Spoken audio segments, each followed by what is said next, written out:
자, 오늘도 역시 또 여러분과 함께 해주실 전문가 먼저 소개해드리겠습니다. 드림 부동산 투자자문의 이동주 대표 나오셨어요. 대표님 어서 오세요. 네, 안녕하세요. 네, 정말 며칠 안 남은 2019년 여러 가지 부분 정리해봐야 할 부분들이 있겠지만 또 부동산 시장에 관심 있으신 분들이라면 내년부터는 어떤 제도 또 어떤 세금 혜택들이 좀 바뀌게 되는지 지금부터 좀 챙겨보실 필요가 있을 것 같아요. 자, 바뀌는 제도에 대해서 좀 하나하나 소개를 해주실까요? 네, 또 얼마 안 있으면 새해가 시작되죠. 새로운 또 한 해가 시작되는 만큼 내년도 부동산 시장에서 바뀌는 제도가 무엇인지 먼저 점검을 하고 또 시작을 하셔야 내년 한 해 또 부동산 투자를 통해서 알토란 같은 수익을 잘 얻으실 수가 있을 것입니다. 일단 크게 세 가지 부분으로 조금 나눠볼 수가 있겠는데요. 세제 부분과 금융 부분, 여기 제도 부분. 아무래도 여러분들이 관심 가는 부분은 세제 부분과 제도적인 부분이 아닐까 싶은데요. 이러한 부분들이 어떻게 바뀔 것인지 가장 중요한 핵심 사항만 오늘 이 시간에 짚어드리도록 하겠습니다. 먼저 세제 부분부터 한번 짚어볼 텐데요. 세제 부분은 내년부터 공정시장 가액 비율이 이제 5%씩 인상이 되는 건데 매년 5% 인상이 되는 건데 이 공정시장 가액 비율이 뭐냐면 여러분들이 재산세나 종합부동산세를 산정을 할 때 우리가 공시가격이라는 게 있습니다. 주택 공시가격이라는 게 있는데 현재까지는 이 그러니까 항상 이 현재 공시가격 곱하기 이 공정시장 가액 비율, 이 비율을 이렇게 곱하는 거거든요. 그러니까 실제적으로 공시가격보다도 낮은 금액을 적용을 해서 재산세라든가 종합부동산세를 이렇게 산정을 했다라면 이제부터는 공정시장 가액 비율을 공시가격에 맞추겠다. 즉 2020년까지 100% 맞추는 건데 내년부터 그게 시작이 돼서 매년 5%씩 상승한다. 이렇게 보시면 되겠고요. 종합부동산세 세율 또한 조정이 됩니다. 1주택 또는 3주택 이상자가 조정이 되는 건데 중요한 것은 이제 이거죠. 이렇게 조정 대상 지역 외 2주택자들, 조정 대상 지역 외 2주택자들도 세율이 이렇게 조금씩 올라간다라는 거 체크를 해보시면 되겠고요. 세제 부분에 있어서 실질적으로 가장 중요한 것이 아닐까 생각이 되는데 주택 임대소득 분리과세거든요. 이것이 뭐냐면 올해까지는 연간 2천만 원 이하의 주택임대소득은 비과세를 했단 말이에요. 근데 이제 분리과세로 전환이 되는 겁니다. 분리가 전환이 되면서 사업자를 등록했을 때와 등록을 안 했을 시에 약간 차별을 두는데 등록을 했을 때는 기본 공제를 400만 원 해주고 등록을 안 하면 기본 공제 300만 원만 해준다라는 것이고요. 필요경비 또한 등록을 하게 될 경우에는 전체 금액에서 기본 공제 빼고 나머지 필요경비 60%를 해주는 것을 등록을 안 하게 되면 50%만 등록을 한다.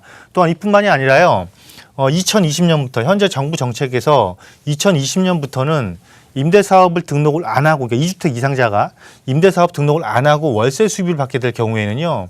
이거를 이제 본격적으로 과세를 하기 시작할 겁니다. 그러니까 2020년부터는 2주택 이상자는 월세 소득을 받으면 무조건 과세의 대상이 된다라고 보시면 되겠고 정부에서 그 사이트를 이미 구축을 해놨습니다. 그 최종적인 점검이 내년도가 2019년도가 될 거니까 이러한 부분들 여러분들 꼼꼼히 체크를 해서 미리미리 조금 대비를 하셨으면 좋겠다라고 말씀을 드리도록 하겠고요.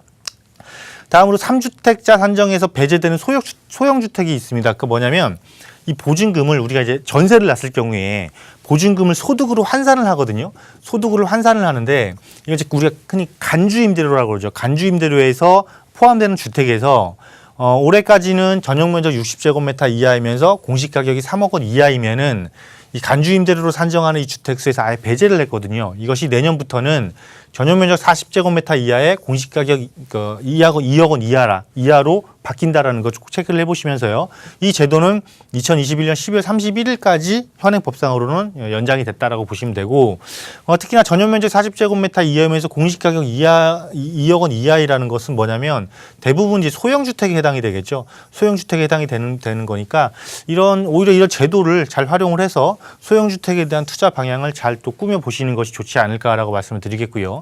자, 이제 신혼부부 생애 최초 주택 취득세 감면 50%라는 제도가 이제 신설이 됐습니다. 언제냐면 이거는 그냥 내년도에 한해서만 이렇게 해주겠다라는 것인데 좀 조건이 붙어요. 조건이 뭐냐면 혼인신고 5년 이내에 또 소득이 외벌이일 경우는 5천, 맞벌이일 경우는 7천 이렇게 약간 이게 약간 이게 이런 붙는 것, 조건이 붙는 것을 여러분들이 잘 체크를 하셔서 이런 제도도 어쨌거나 취득세 50% 감면을 해주는 거니까요. 그래도 금액이 예를 들어서 3억 원 기준이라면은 현행 그러니까 순수 취득세만 150, 그러니까 1%니까 300만 원이거든요. 이 300만 원을 150%로 낮춰주는 거니까 상당히 혜택이 될 수 있다. 꼼꼼히 체크를 해보시기 바라겠고요. 다음으로 이제 금융 부분입니다. 금융 부분은 청년 우대형 청약 통장인데. 청약 통장을 가입 연령을 확대를 하는 건데 만 19에서 현재 29세까지 가능한 것을 34세로 상향 조정했다. 대신에 이것 또한 조건이 붙는다는 겁니다. 총 급여가 3천만 원 이하, 종합소득 2천만 원 이하이기 때문에 이러한 조건에 해당되시는 분들은 우대받는 청약통장 가입 조건을 활용하시면 되겠고요. DSR, 즉 총 부채 상환이죠. 모든 전 부채를 상환하는 건데 이거를 4월부터는 보험업도 해당이 되고 5월부터는 저축은행도 해당이 되니까 혹시라도 대출 계획을 갖고 계신 분들, 뭐 보험회사라든가 저축은행을 통한 대출 계획을 갖고 계신 분들은 최소한 4월과 5월 이전에 모든 것을 마무리해야 된다라는 부분이 되겠습니다. 자, 마지막으로 제도 부분입니다. 제도 부분을 되게 되면 1가구 1주택, 우리가 부동산에 있어서 유일하게 비과세를 받을 수 있는, 그러니까 양도소득세를 9억 원까지입니다. 9억 원까지 한 푼도 안 낼 수 있는 제도가 1가구 1주택 비과세인데 이때 이제 사실혼 배우자도 포함한다. 이 이야기는 뭐냐면 최근에 뭐 이혼을 하고 위장 이혼 후에 같은 곳에 같은 공간에 거주를 하면서 각각의 주택을 양도소득세 비과세 받는 이런 것들 방지하겠다 이런 제도니까요. 이러한 부분들 체크를 해보시면 되겠고요. 조금 이제 좋은 제도죠. 이거는 청약가점 자동 확인 추진을 한다라는 것이며 즉 내년도 하반기죠. 2019년 하반기에 그러니까 아파트 청약을 하기 위해서는 여러분들 아파트 투유 사이트를 이용하잖아요. 거기서 자동으로 이제 본인의 가점이 확인이 돼서 접수 착오 방지 및 당첨자에 대한 뭐 서류 검토 기간 또한 단축 예정도 있으니까 그 접수 착오를 방지하겠다, 즉 나의 실수를 해주겠다라는 제도니까 이런 것들은 상당히 유익한 제도가 아닌가 싶습니다.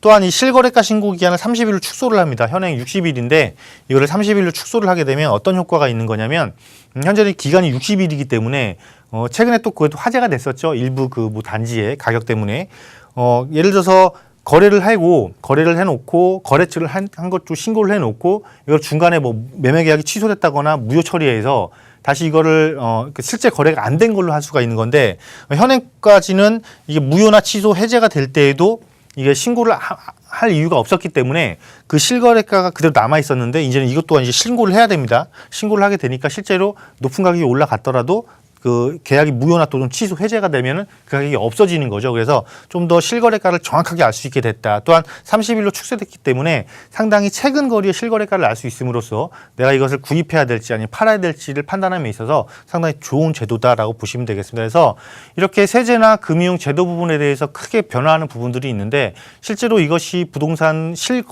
보유자나 그러니까 거주를 위한 그 구입자나 아니면 투자를 위한 매도 매수자에 있어서 상당히 유익한 제도적인 측면으로 바뀌는 것이기 때문에요. 이러한 제도는 나한테 부정적인 것이 아니고 긍정적인 것이다. 긍정적인 것이기 때문에 내가 이걸 잘 분석해서 잘 활용을 함으로써 내 것으로 만드는 지혜가 필요하다라는 것으로 마무리 짓도록 하겠습니다.